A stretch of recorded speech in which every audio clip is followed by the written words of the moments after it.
idea of security actually is invisible to most people. What makes a country tick on a secure level typically is something we don't talk about. If we can keep it under wraps, we will keep it under wraps. Once information gets out, it starts to scale into people's minds. And people's minds are actually the most chaotic place you could ever have.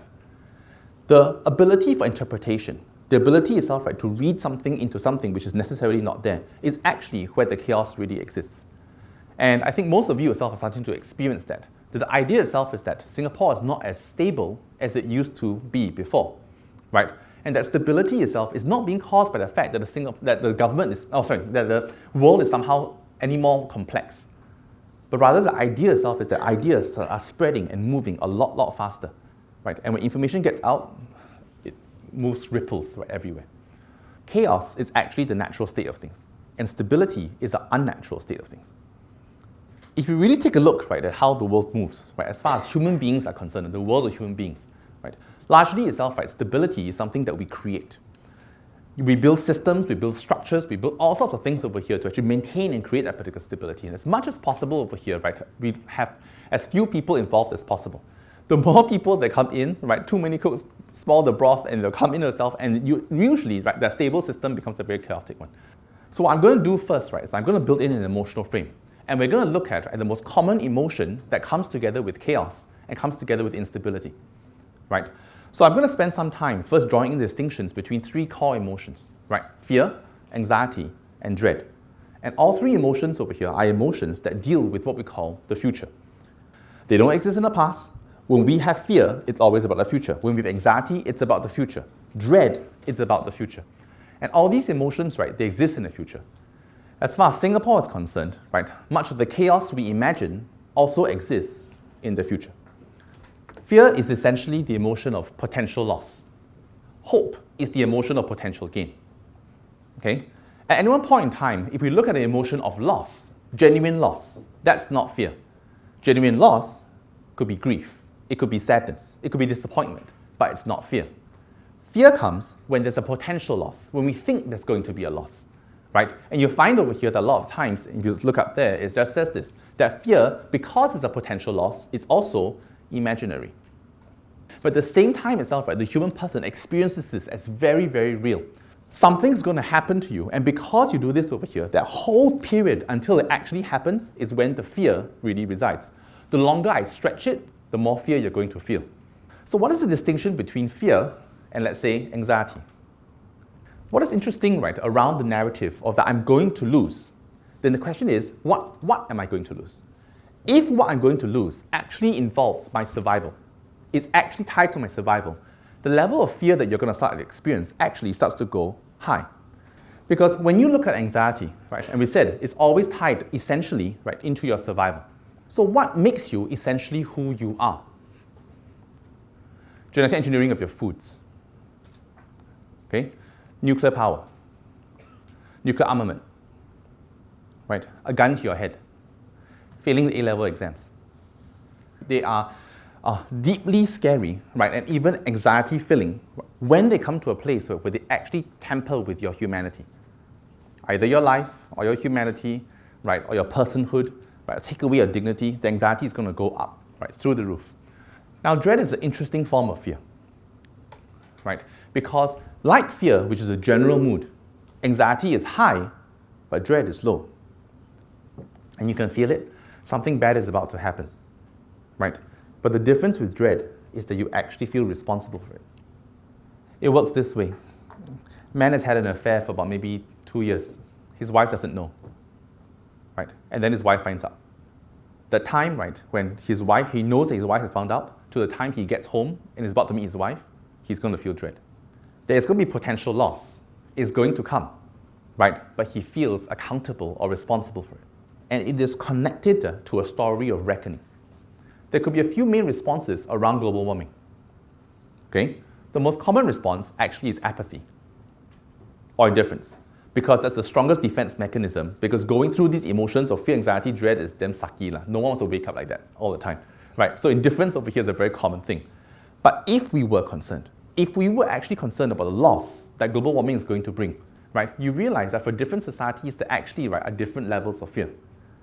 Some have a general mood of fear, some have actual anxiety, right, and some, right, especially itself, right, industrially polluting countries, have a sense of dread. And they know it's coming, but that's really as a result of the actions that they have. Honestly, as far as chaos is concerned, Singapore is far from it. But if there's a prediction or a probability of chaos, right, this is basically a lecture around what could come or what might come. Or in the case of dread, what will come. A lot of the times when we have fear, or we have anxiety, or we have dread, right, recognize these are also emotions that help us take care of our future. So you'll find over here that when we're anxious about, right, our economy or the jobs or where Singapore is going, right, all these things over here are centered around that. As a nation, right, we have an absolute gift, right, in being kiasu. We have a gift in this. Our minds, right, are locked essentially into the future. We are a future-oriented society, and we talk about this all the time, right? That one of the main reasons, right, why Singapore was able to progress so quickly, right, is because this whole ideas of one-party systems. One-party system, rock-solid stability, and as long as the stability is there, we're not changing, right, political parties all the time, then for some reason, right, we can now as a government plan 20 years, 30 years ahead of time. This has become our key gift or our talent, right? And one itself that actually brings a lot of blessing to the rest of the region, our ability for foresight. But behind this, right, you will notice that there's actually an undertone of fear, anxiety, dread. Because underneath, right, the key reason why we do this is because we're trying to ensure our survival. So Singapore's story around how small we are, how vulnerable we are, and all these other narratives that we grow up with here, these are all stories that somehow grow that particular fear. The interesting thing, right, is that there's another way to take care of the future. Are you going to be there? Promise you. We'll be there. Okay, trust you. See you later. That takes care of the future. Till death do us part takes care of the future. The promise of a politician, if you trust it, takes care of the future. Father and mother coming in and saying, I'll catch you if you fall, takes care of the future. Pension takes care of the future. Insurance takes care of the future. But every single one of these particular things, essentially at the core of it, what they are, is that they're promises. That there's actually, right, a very beautiful relationship between them. That in the presence of a promise, or the presence of a very, very strong promise, right, there actually is an absence of fear, anxiety, and dread. You'll find, right, that a lot of the times as far as states are concerned, or corporations are concerned, or any institutional entity is concerned, what they do, essentially, is that they build promises. And if you look at these things, right, around guarantees or constitutions over here, all of them essentially are promises. So what does it tell us? That the modern day world today, 21st century, is actually having or experiencing more fear, anxiety, and dread. What it tells us is that our promises are no longer strong. The whole need for us to navigate the future, for us to somehow guarantee what's going to happen over here is essentially because we don't trust the promises of others. Something has essentially happened that's come to a place where these promises have somehow begun to break. What is the universal theme, right, that is driving all these particular events that's happening around the world? And you'll find that at the heart of it, the things just keep repeating themselves again and again. Someone made a promise, someone broke a promise, anxiety and fear went up, no one trusts each other, and then it starts to collapse in itself. We currently produce 10% of our own food.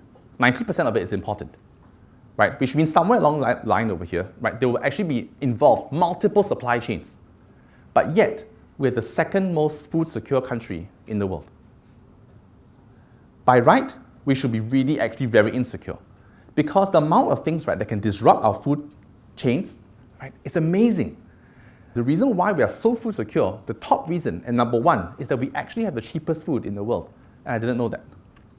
Given our circumstance, the compared relative notions over here, we really have actually one of the cheapest foods in the world. High access, right, high reliability, high standards of safety and hygiene.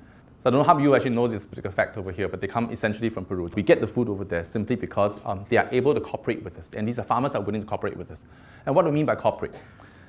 They don't mind, right, Singapore teams going in, right, and literally going to control their farms. building the systems, building the safety requirements. This is how you grow your chickens, right? This is how you do it itself, right? To make sure itself there's no disease and no spread or whatever the case. And we call this, right, essentially our food fund. We invest in farms all across the world, right? And farms over here that have grown in business as a result of our investment are very grateful for us. And they will say, so because, right, you have helped me secure my farm, I will make sure, right, that in priority you will get your food. And what is fascinating about this over here is that investment of money has actually critically handled a key security crisis that many countries, even agricultural countries, right, are suffering from. We think about these things and calculate them, right? And this is all our capacity or ability to try and predict, right, and create stability for ourselves.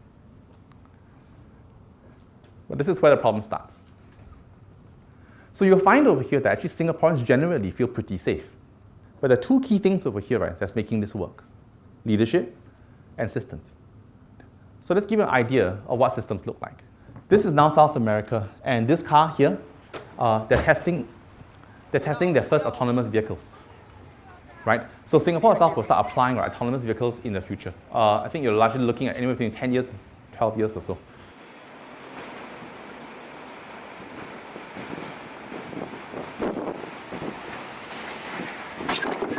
And you notice, right, they don't get out of the way. They stand down there, the autonomous vehicle is coming, and they have so absolute trust in the system, right, that we've invested in this technology is going to work, and even when it comes, he's not moving, no? So Japan, right, basically had the same parable, right there. They had absolute trust in their systems, and the Japanese are even more anal than us. They had trust, right, in their nuclear, whole design. They felt it was safe. They invested in this over here. And really what they did itself is they placed trust within their systems and the technology. Japan didn't really realize is that when the systems were being built, their systems were growing increasingly complex. And they actually had outsourced multiple parts, right, of their building of the nuclear facility. If you were in full control of your systems, right, then generally speaking over here, then yes, you can say I trust it because I'm responsible for this promise. When other vendors were coming in, and when other players itself were actually providing for the strength of this promise, right, you could no longer guarantee that. But Japan remained invisible to it. The whole Fukushima disaster happened, right? They were largely itself, right? Many Japanese were coming out and they're saying, it's not just us, the rest of the world, you guys have to watch this, right? You're now putting a lot of faith in technology and systems. In fact, all you need itself is just 1% to be outsourced, and you already have that margin of error. This is a very American example, but it was one that was raised, right, in a similar conference that I was at. And the example was around the whole idea of Bill Cosby. Bill Cosby was a fatherly figure. He was funny and jovial, played with children all the time. I absolutely loved the show. And the trust level for this particular man, right, was sky high. The fall of that paternal figure, right, was deeply disappointing for America. Deeply disappointing. Right. But it's interesting because when the Americans came over, right, and they talked about us, right, they used this as a parable for our trust in our own government. They said this, that the one key thing that I think you guys are invisible to, right, and they were a bit, troubled by, is your openness to release private information. By 2020 itself, right, the entire country itself will move towards a smart nation. Your data itself will be seamless. For the sake of systems or efficiency, right, you will move from space to space, company to company, you'll move all around, and everybody will be using this information to create a very, very efficient country for you. But in doing so over here, a lot of information will be out there. Basically, we've had, 2, 3 generations, right, of Singaporeans who have largely benefited from a largely benevolent and benign government, right? But the Americans have gone through multiple episodes where the governments use information for other kinds of purposes, right? That was really not to the benefit of the people. And they're saying that your trust in systems, your trust in technology is exceedingly high, and that makes you unresilient. Resilience is not a good to have. It's not I failed A-levels, never mind, I'll try again. It's not that.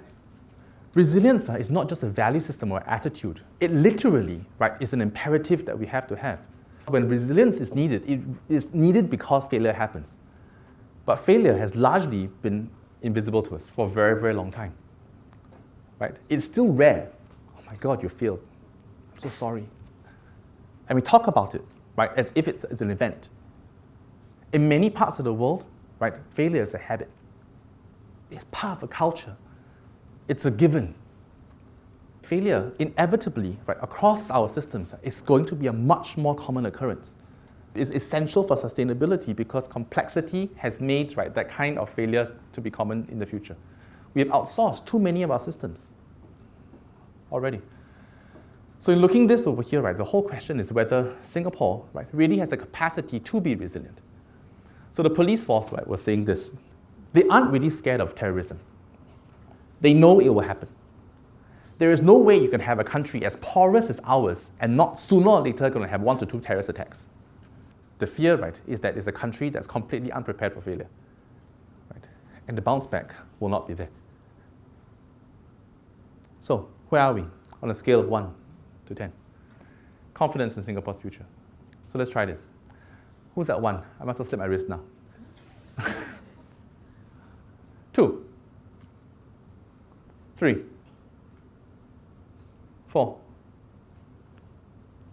5. 6. 7. 8. You all buy the propaganda. 9. 10. Beautiful. PP rules.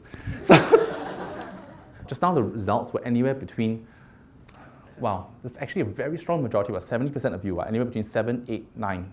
Right? A few fools are 10. But I'm going through this over there, it's largely between that particular category. I'm now going to go through one key scenario, right, which was invisible to me and something which the interviews that I spoke to, I don't think they arranged this, but 3 to 4 agencies all talked about exactly the same thing. The general distrust across the world, right, about the loss of security around the future is not something which is unique to Singapore. It actually is global. And many people are starting to actually look at that insecurity and they're turning to religion. Not any particular religion, just religion, right? And when they turn to it, they say that men essentially will fail us, but there is a promise in this particular religion. Many countries across the world are still pretty uniform in the homogeneity of actually what religions people are going to. But as far as South Asia is concerned, right, there actually is a huge diversity of the kind of religions that people are going to.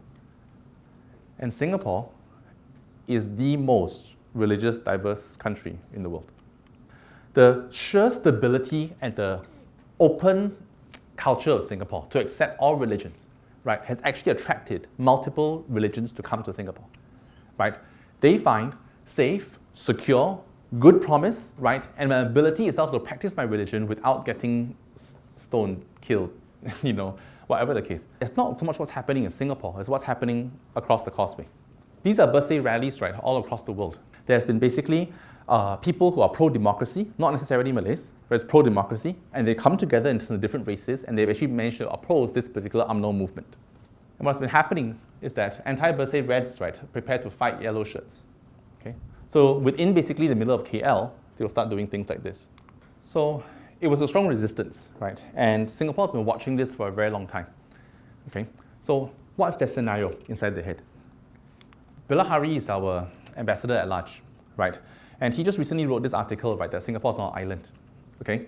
In the article, right, he was really talking about the whole birthday movement, right, and just telling Singaporeans, just wake up. And the national press responded to his article, deeply offended by what he said. And he said, you're trying to clip our wings. Here we have a country, right, who right now is actually going after exactly the same values as you. Transparency, openness, right, a non-corrupt government, and we're fighting for this. And we are the yellow shirts, and we're going to make sure, right, that basically Malaysia comes to that particular point. But when they take this, right, and they move it to that particular strength, right, and UMNO comes in, right, you are looking at basically violence.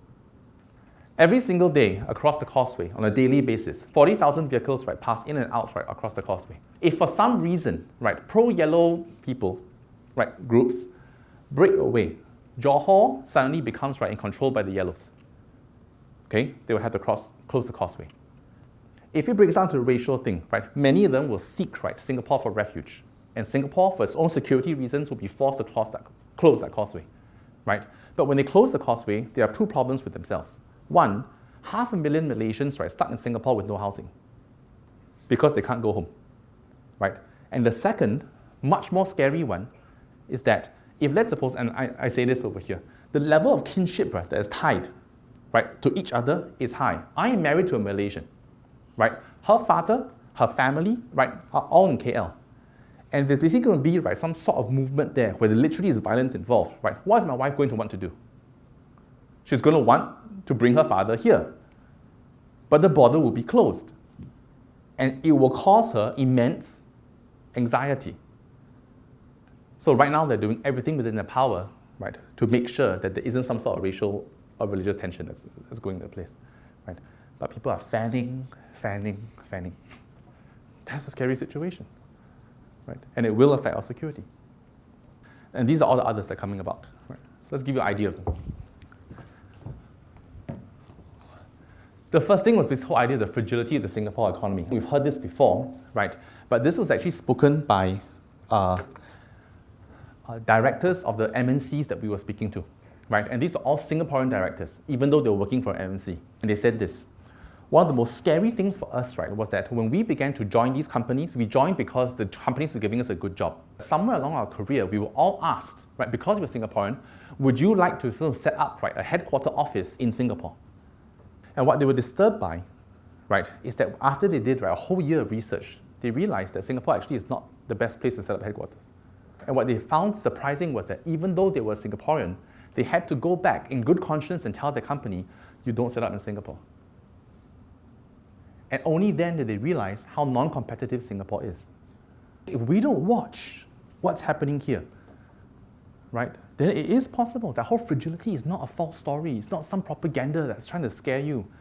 They're saying as Singaporeans, it's possible, right? You will have MNCs pull out. Technological disruptions. One of the most fascinating things, and we talked about this with Uber, right?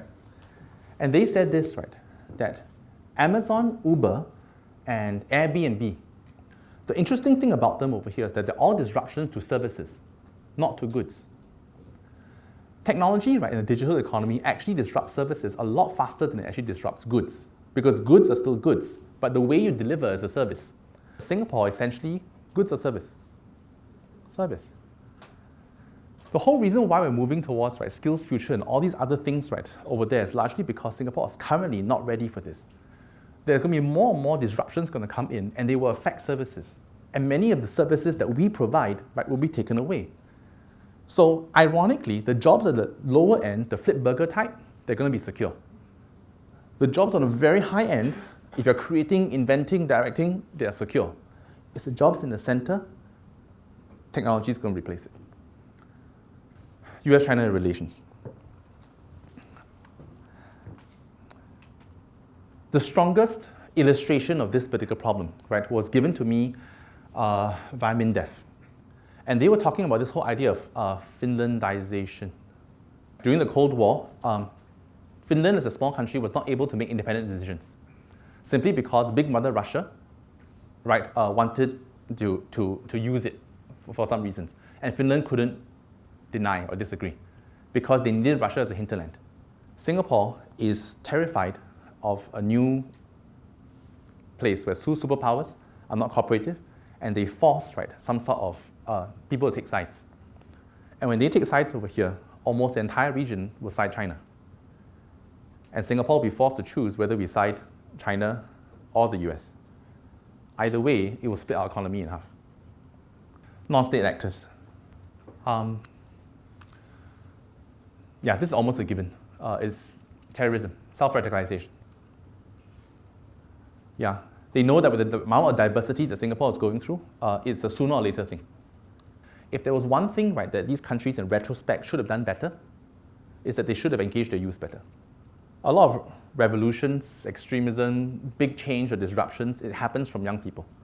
Young people who don't understand context, jump in, get emotional, and then start to move, right, that's there. So one thing that we're remotely doing well, or okay, is that we have kept our young people busy. So exams are very helpful. You will die. Do this over there. But on that element over here, youth engagement is a crucial thing. It's not something to just fulfill aspirations and make sure yourself, right, you can follow your dreams. Right? That's the rhetoric. The truth of it itself is what will happen if you're not engaged. But it was amazing for me, right, when I started to listen into this whole idea of fear, anxiety, dread. I know that there were some things that were obvious to us, right? This whole idea of global warming is going to happen, job insecurity, they flagged the red flag around, why skills future is there, why is it we have to be more resilient as an economy, right? And we hear these things, but almost they just go in one year and out the next, right? And largely we don't experience these emotions because there's a trust in stability of systems and general stability of government. But if you really look at basically what this lecture has been trying to show you, it really is not as secure as we think it is. But what does make it secure, and this is what I found strange, okay? So this is what I don't mean to be cheesy about this, is I happened to stumble upon this. And I asked myself the question, right, why was Titanic, right, the top grossing movie in all of history? Because essentially, the Titanic is a whole story about fear, anxiety, dread. But James Cameron didn't do that. He made it a story about promise. And there's a very, very famous line that Jack said, I promise. Promise me, you will never ever let go. And he was saying that even if I die, I want to know, I want to feel safe and secure that your future will be taken care of. So promise me that you will fight. And Rose said, I promise you. And the future was taken care of. And then Jack let go. Everybody was trying to save themselves from the whole Titanic. Right? Predict, control, manage, jump on the lifeboats, do all kinds of things that were there. Right? And that's one way that we can begin to protect against the future. Right? But another way of doing this, right, is to promise. And if you cover the narratives throughout the entire film, right, essentially they just polarize between two key emotions. Fear, anxiety, dread, right, and the complete stability of promise. And this really was a film about taking care of the future. When I first did this particular lecture research, what's interesting about it is that it felt as if many of the things that we were going to deal with were way out of our hands. And maybe itself you need to be an important person before you can start, contributing to this. But what I realized actually is not.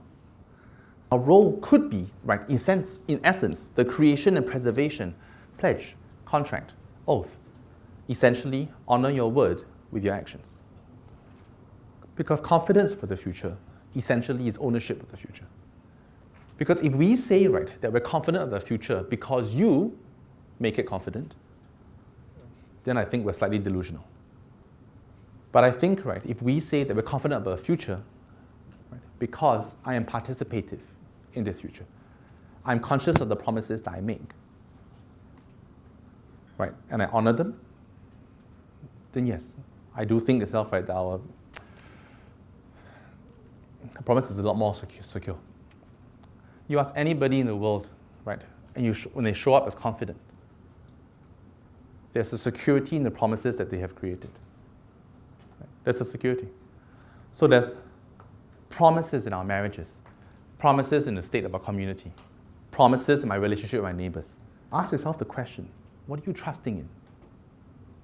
I'm not even saying what you're trusting in is false, but what I'm saying is that what you're trusting in needs to be preserved. And you can't be careless about it. It was so easy, right, to have taken this particular lecture and turned it into a doom and gloom, because it's depressing. How does a small island nation itself, at the size that we are, right, manage to secure a future? But for some reason, we have. Against the odds. Right?